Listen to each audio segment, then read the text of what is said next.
สบายดีพ่อแม่พี่น้องทักทายสบายดีพี่สู่ผู้สู่คนยินดีต้อนรับเข้าสู่ส่องเบาร้อนเนาะพี่น้อง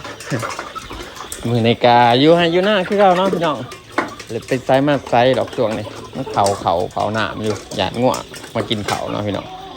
ตอนนี้ก็กำลังเกลือไก่ยามแรกเนาะพี่น้องยามแรกนี่แหละที่ก็เมื่อ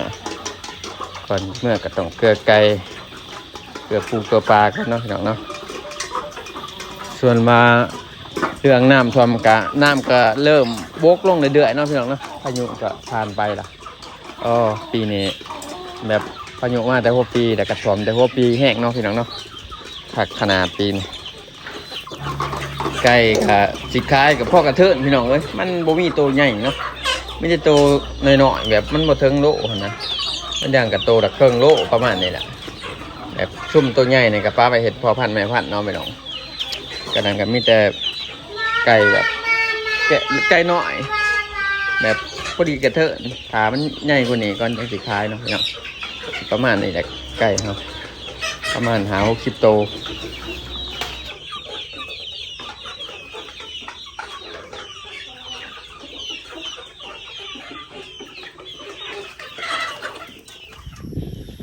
หลังจากที่เกลือไก่แล้วก็สิมาเกลือปลาต่อเนาะพี่น้อง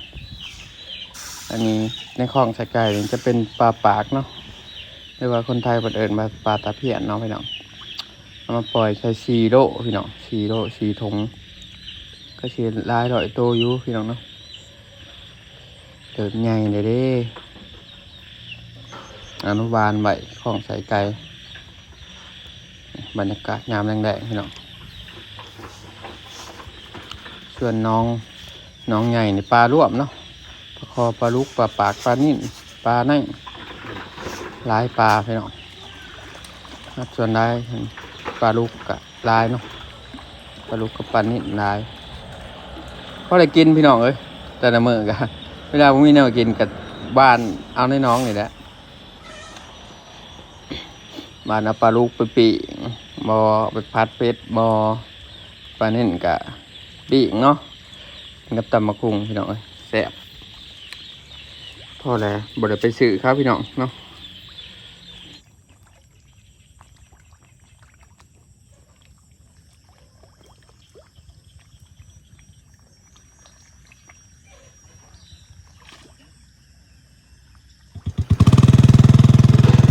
ตอนเมื่ออากาศตัดหญ้าเนาะพี่น้องตัดหญ้าเมื่อให้งัวน้ำว่างัวอยู่คอกอันบ่ได้ปล่อยมันเนาะน้ำยังท่วมอยู่พี่น้องเอ้ยบ่มีหญ้ากินนะงัวน้ำท่วมเบิด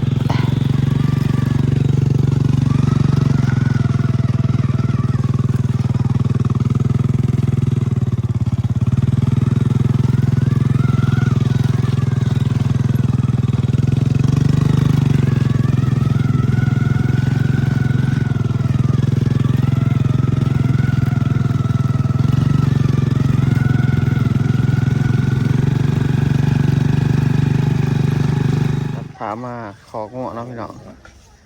ปีนี้บ่ได้คนเพื่องให้งัวสามพอพ้นมันมาแต่พอปีเนาะคนบ่ได้พี่น้องมันมีทางคนโอ้แดนใส่ไว้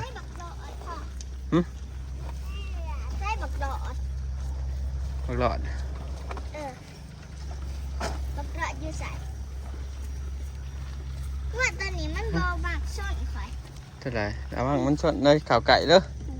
ถอนนี่ละนิ่งๆอันนี้ปลาลูกไงอันนี้อันนี้ปลาลูกตั้งชื่อแฮมไปซื้อตั้งชื่อแฮมมันปะบักคู่บักโพนี่ยับมาพี่ละดิ้งขิงเอาน้องเลยลูก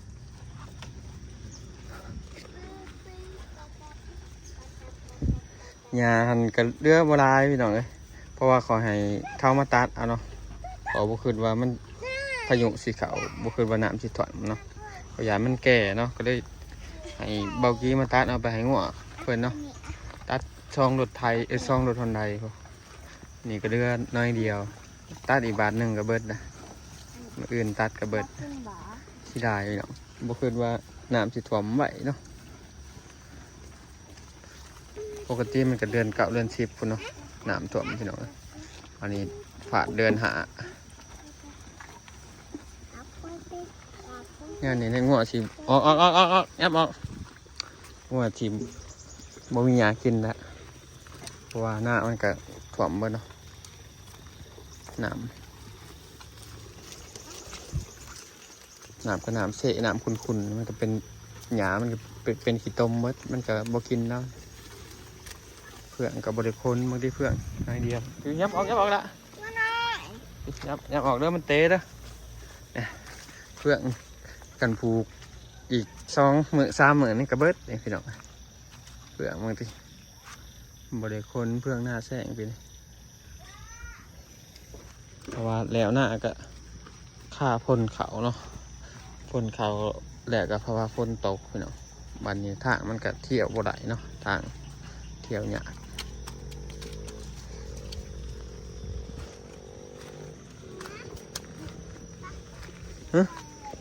ไปใช้เกาะ พ่อเคยคืนนี้เด้อ ยังเกาะย่างเด่นที่ใส่ นายเดินเดิน ฮะ นั่นนาย เด่นน้ำพ่อใหญ่ท่านมาแต่หน้าพ่อใหญ่ท่านมาแต่หน้าเอาสวัสดีป้าลุงอยู่มึงสวัสดีใส่อยู่บ่ส่งสอนอุ้ยไทยอยู่เฮ้ย ใจหยัดสาบ ฮะ ใจหยัด เดือดออกวะเดือดพอออกเอาเป่าให้พ่อนะโอ้ มือบ้าเลยเนี่ย ฮะ มือบ้า โบ พ่อเคยนั่งยืนข้างหน้านี่เด้อ โบบริเทศพอเตใหม่ออกคิงไปนั่งจะแต่มันกระชนจ้ะแต่ว่า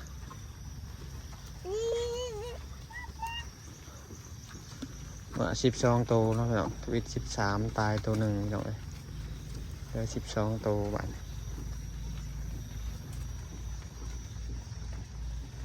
เด้หัวตัวนี้ที่ว่ามันมาลอยน้ำเนาะลอยน้ำบ่เป็นหัวตัวนี้ก็เริ่มใหญ่เด้หัวคาเปตีนมันดุดเนาะตีนมันเปื่อยมังปีกายออกมากระสุเลยมันยังหลอดเจย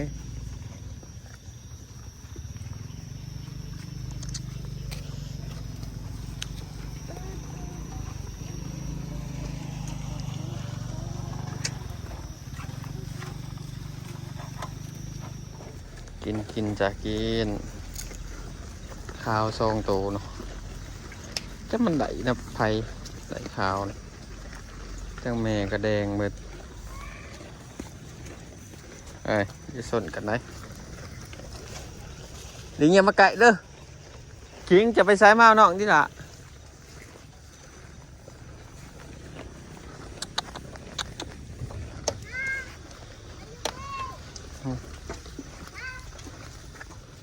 มีลายจะเหยียบถิ่มไปซื้อนั่นนี่พี่น้อง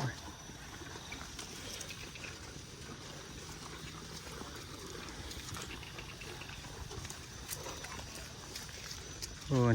ลิงไปฮะพ่อใหญ่เนาะพ่อใหญ่มาแต่น่ะเนาะอยู่คุณก็หายยังบ่ไปกินหัวโจนี่มาอันนั้นนี่กับมา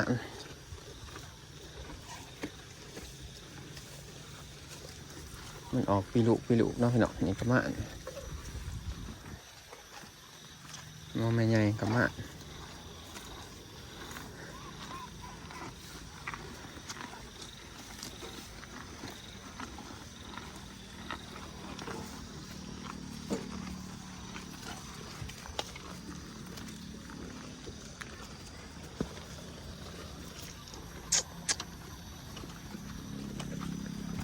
ก็ไอ้น้องพี่น้องเอาใส่ทางนี้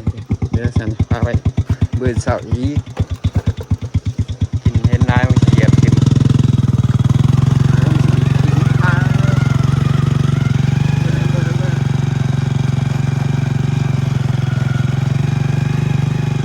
ไปเมื่อไป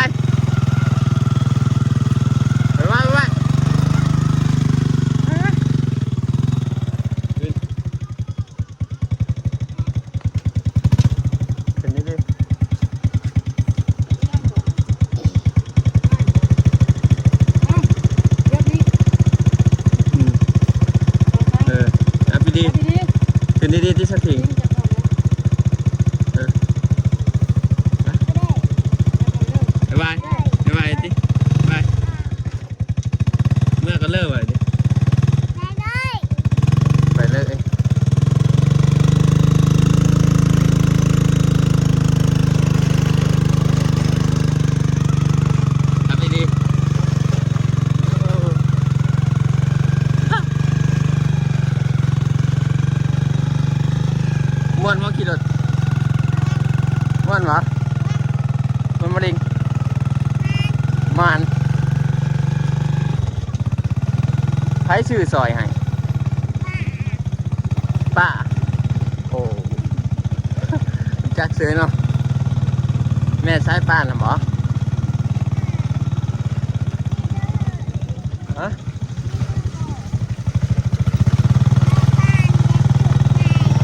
บ่บ่โอ้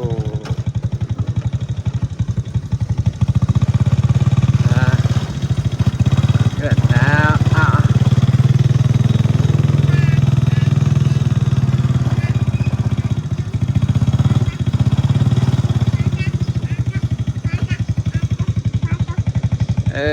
ลงละลงมาบ่เหยียบมันนะลูกมันจะหมื่นมาขอลูกอีมาขอลูกสานี่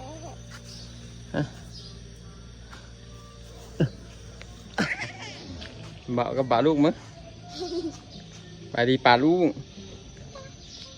สบายดีป่าลูกป่าเว้ยเริ่มเบาเป็นเลยพี่น้องเอ้ยเริ่มเบาเป็นเริ่มเก่งแล้วดิ่งๆนี่เนาะเริ่มเบาทองเลยเนาะหูจักควบเริ่มหูจักควบแล้ว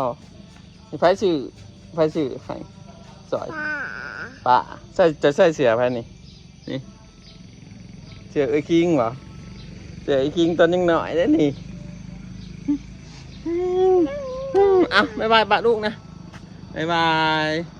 ปิดคลิปไปเพียงสำนีกันเด้อป่าลูกเด้อบายบายจุ๊บน้ำ